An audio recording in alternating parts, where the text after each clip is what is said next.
Hi there, internet lads and lasses, and everyone in between. Welcome back to Sporksan Games. Tonight, I will be building the amazing Doctor Who Lego set. This is a Lego Ideas set, so that means it's actually invested. That means it is actually voted on by the community of Lego builders, you and I and everyone else. This is a really good set. It's got some Daleks, it's got some of the Weeping Angels, it's got a Clara Oswald, and it's got the 11th and the 12th Doctor in it.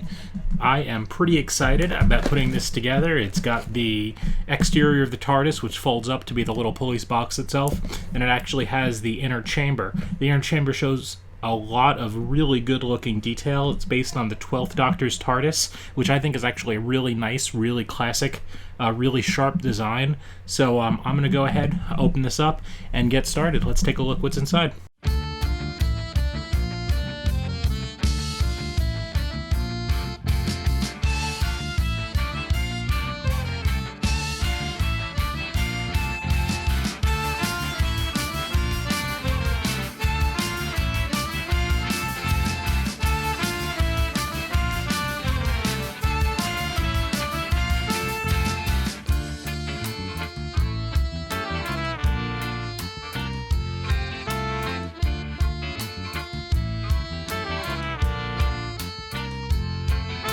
Shining new, bigger and faster, making noise as milk can smell. Sensing sonars, rules and orders, burning millions every day. Not just 100, but 1,000, that is happiness, everyone says. More and more they want, everything, nothing is enough for them.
Free souls running through the jungle, persons kicked out from the land. Machines eating human beings, urban people underground. Self-made robots and space monsters, all living creatures on the earth, may wake up one day with one idea in their head to change the world.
Welcome back to Sporksan Games. Through the magic of video editing, you got to experience a 90-minute build in just under 7.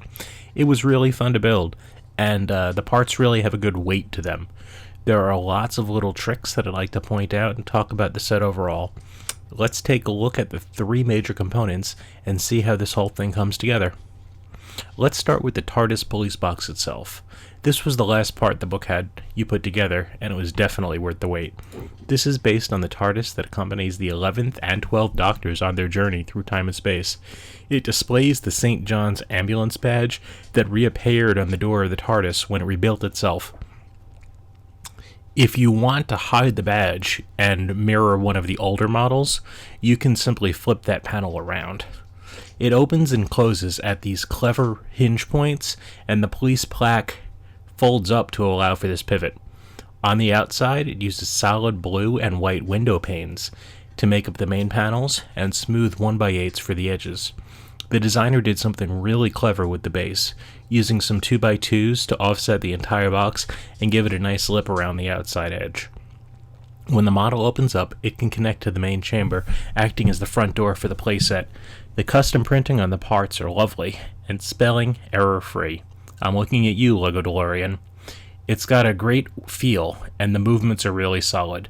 I don't feel like I'm going to break this, as with some of the other idea models. The scale on the outside of the call box is way out of sync with the minifigs, but as a model on its own, I think it looks really great.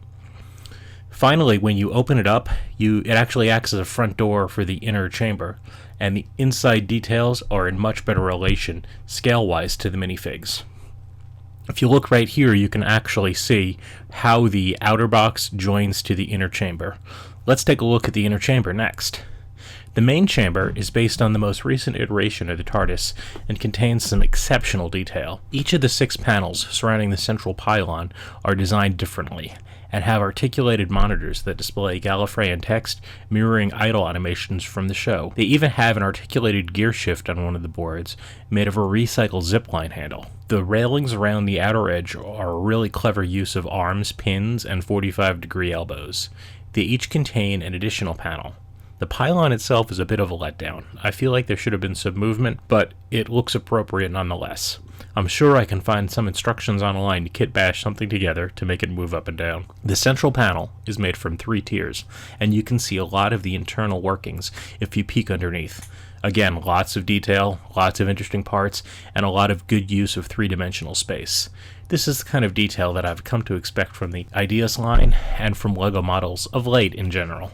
The final part of the set is the minifigs, and we've got some really good variety here. You've got 2 Doctors, Matt Smith, the 11th Doctor, and Peter Capaldi, the 12th Doctor. The Matt Smith minifig has a reversible face with young and old faces, but Capaldi only has his signature scowl. This version of the Capaldi minifig sports a purple suit and is a different printing than the blue buttoned-up jacket worn by the LEGO Dimensions minifig. The 11th Doctor comes with a fez, but wearing it makes it so you can see both sides of the Doctor's head and looks a little bit weird, so maybe it should just be put on display somewhere. We've also got a Clara Oswald minifigure. The figure itself has some really good screen printing and represents the feel of the character well.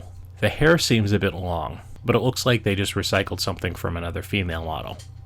Lastly, we can look at the baddies that are included in this set. First, we've got a Weeping Angel. The angel has a reversible face, so you can have it in its default statue mode or in all-out attack mode. The angel has these neat wings that articulate on its back with the help of a clear backpack part. The final pair of figs are the Doctor's most famous rivals, the Daleks. These Daleks are slightly smaller than the ones included in LEGO Dimensions, but they have some really innovative details. The eye stalk pivots on a 2x1 peg. While the arms don't articulate, they are closer to the outside of the model than the LEGO Dimensions set, which felt a little squished. I also feel they scale better with the minifigures due to their slightly smaller size.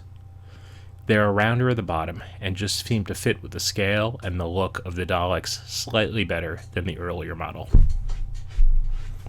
All in all, this build was really interesting. The kit came together really well. The details included are really fantastic, from the console inside the TARDIS to the outside of the callbacks.